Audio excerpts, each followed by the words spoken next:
thanks for, well, we're Anita panovscott, we're panovscott, and we'd really like to say thank you to Tamsin and Green Magazine and Minnie for inviting us to be a part of this. It's a lovely evening to spend in this space as well. Yes. It's quite lovely to walk in on a little gathering such as this. We certainly had a lot of fun in our office putting the model together. It instigated the inaugural Panovscott Whittling evening. If you have a look, we've sort of crafted a few little animals there. We've called the project House of Houses. Broadly speaking, it could be seen to be about the natural-artificial divide, about increasing biodiversity in the city and how architecture enables a habitat intentionally or otherwise. Is that better? For all manner of things. Oh, gee, that's a difference. At the outset of the project, we were down in Caulfield for another project, and we came and found the site eventually, found it in amongst these blocks. And we saw the trees and how the site is elevated. So we knew we wouldn't have to deal much with the public interface, which made us also a little bit sad because I guess that street level activation is so critical to the question about how we might dwell together in the city. Anyhow, there's a little nook along here where we saw a sleeping bag, disoriented. And that led us to think about how a building might be able to accommodate inadvertent use as well. I'm going to have to get right down. I'm going to get right down. Thank you. How's that? I've got a low voice, sorry. Which led us to thinking about how a structure can appear quite introverted, or even be quite introverted for those who would dwell within. Because imagine living here with all of these windows, looking into your most private moments. But at the same time, that building might be incredibly generous for those around. This led us to these plans, which we love and keep coming back to. They're about a notion of poche, of spaces within spaces. And so they frame the House of Houses. The design is based on a module of 2 metres cubed. The size of a bed cannot really get much smaller in length. But then, because that resultant space is pretty tight, we always planned a room with an associated horizontal connection to a garden, and within the garden, vertically to a double height space.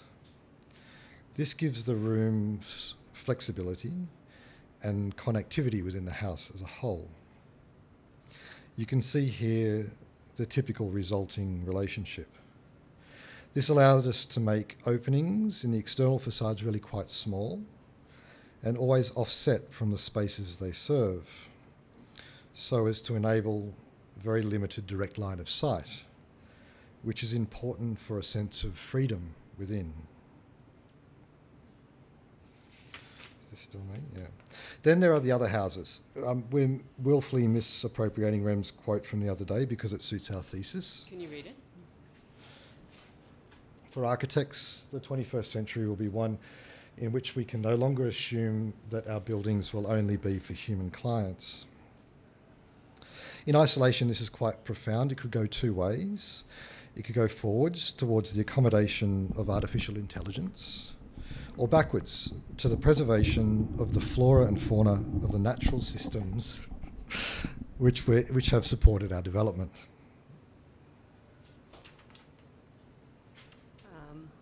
In this project, we've chosen to look backwards. Here's the section in context, which we've eschewed in the model. And the model here showing 2 of the habitats. Following is a quick summary of the habitats and inhabitants. Though being a speculative development, the actual end users are unknown. So this is house 1 for a lovely family of 4. We won't go into the planning in the time constraints, and I dare say you can't see that there, but of course the plans are shown with the models, so please have a look afterwards. The next one, house 2, is a house for mammals, or a mammal. The habitat is down low on the street side, with easy access via the trees. We've sought out a list of endemic species to Melbourne's CBD. Those little critters who live amongst us with no fixed abode. House 3 is for insects, which might be glass-fronted for periodic release. House 4 is for bees. We thought native and open to help in the pollination of local flora. House 5 is up high, a wet pond for a collection of amphibians, carefully tended by the inhabitants of House 1. And House 6 for arachnids, perhaps another glass front.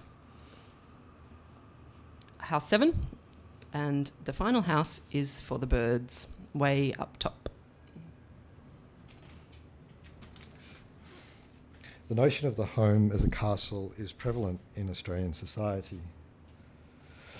This notion defines domestic space by creating a perimeter condition which enables the exclusion of all else but those who would live within.